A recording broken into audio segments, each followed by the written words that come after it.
Hello, welcome to this week's Behind the Poem. I'm going to be super ambitious this week and share a poem that I love. I don't do it often because it name drops a lot of people, and in order to fully get consent on using people's first and last names, it's just gonna take a while. So what I'm doing is I'm changing names and using initials and shit like that. But yeah. And my rule of thumb is if people have passed away, I tend to still use their name. Or if they're super famous, there's reference to famous people in this. Cool. This is long, and it talks about drugs. Enjoy. High as fuck. 1. There are 10 senior guys tripping on mushrooms in my treehouse. It is a weeknight. It is spring. I am a junior. I am in flannel pajama pants from the college I do not yet know I will ultimately attend. My favorite red sweatshirt slacks off one shoulder. I'm wearing a white t-shirt underneath, no bra. I don't even put one on when E charges into my bedroom. My mom let him in. It's 10:30 on a school night. He's also a junior, like me. And he says, there are 10 senior guys tripping on mushrooms in my treehouse. Because when they started tripping on mushrooms, they were like, where the fuck in the whole wide suburbs do we want to be while tripping on mushrooms? And they were all like, Rothstein's treehouse. And then I'm in there with them as they pass around a joint in a roach clip, except I don't smoke pot. Everyone knows that. I just drink. Nothing heavy, just like normal, how we started in 8th grade. And hours later, as I drive M's car to 7-Eleven and unlock the door, and S is stuck in someone's trunk, and I leave them at J's house, and I'm still in pajamas, and the next morning, I go to school. 2. I turn to Jay at a Fish concert in Saratoga Springs, and I say, pop my cherry. And he's like, no way, because everybody knows I don't smoke pot. 3. It is 2004, and I am not a counselor at camp this summer because I had wrist surgery after a ganglion cyst formed at the site of a sex injury when I pulled a tendon in my left forearm the night of Pylam's last pledging event after my dad put me on the phone with LL Cool J after running into him at the Beverly Hills Hotel, which I always thought was hilarious. That I would talk to LL Cool J on a StarTech flip phone at an Ethiopian restaurant in West Philly, and then, several hours later, pull a tendon in my left wrist while being on top with dude visiting friends from out of town. And also that summer, I was doing all of Fish Tour. And also I needed a break from camp. And also that summer was the first time I tried smoking pot, even though I'd already tripped on mushrooms 6 times. And when I asked to smoke a bowl in L's driveway, everyone freaked the fuck out and moved everyone else over, and dudes were like, I've waited 10 years for this shit, because everyone wanted to see Rothstein get high. 4. Kat told me if you go in smiling, you'll have a good trip, which is why when we ran into my cantor and his wife outside the Anne Frank house after wandering around Amsterdam for hours, it didn't freak me out. That shit was hilarious. 5.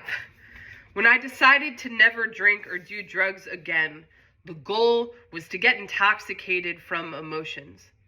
Feel that shit sober. Even the worst shit. Oh, and yeah, everyone was dead. But not from drugs. Hit by a car while walking on the sidewalk. My brother. Suffocated in her sleep. Cat 3 weeks after Amsterdam.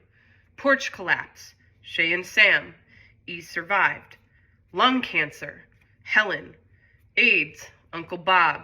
And maybe it matters that that night when I decided to save my own life from bulimia, I was high as fuck and hallucinated my death for the 4th time since spring.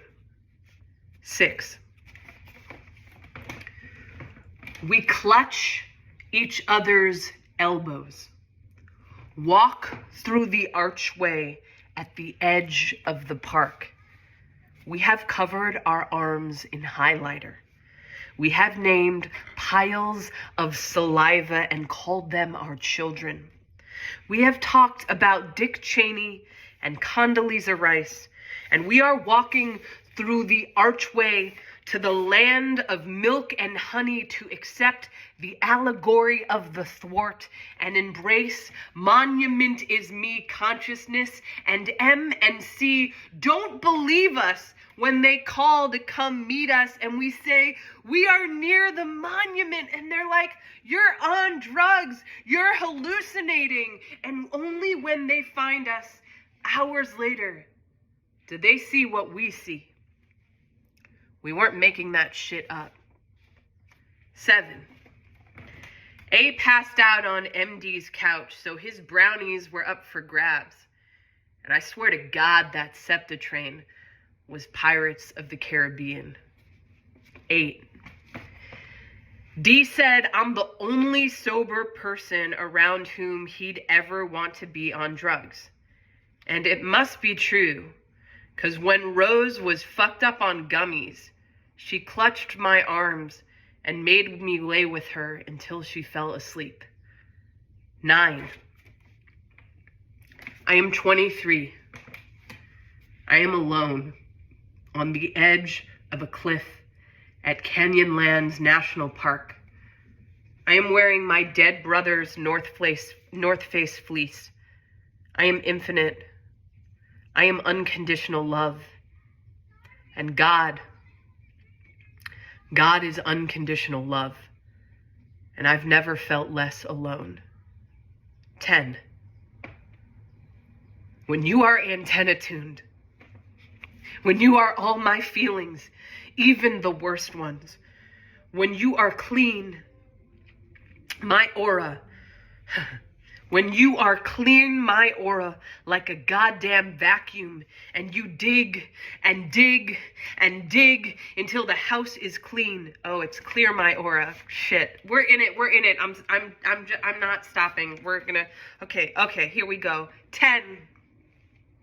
When you are antenna tuned, when you are all my feelings, even the worst ones, when you are clear my aura like a goddamn vacuum, and you dig and dig and dig and dig until the house is clean, when you are liberate me from this age-old karma, when you are I feel everything, when you are even the shit that makes me uncomfortable, when you are sitting alone in your bed in Harlem and you are sober and clear and clean as fuck, you will know the essence of God is a trusting body and a goddamn knowing of faith.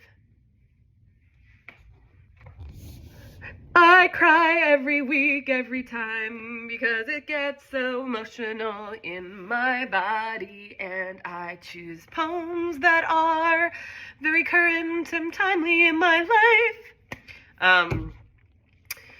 Yo, that last section, 10, antenna tuned, that's what got me. That's why I was thinking of this poem this week, because I am like so feeling the essence and the power of being antenna tuned. And for me, my body, at this moment in this lifetime, I don't do drugs, I don't drink. Some people do those things and they still are antenna tuned. So this is not about judgment of how you antenna tune. And, wow, the power of being antenna tuned, however it may be. Amen. May it be so. Kenya Hiratson. Have a great week. End. Bye.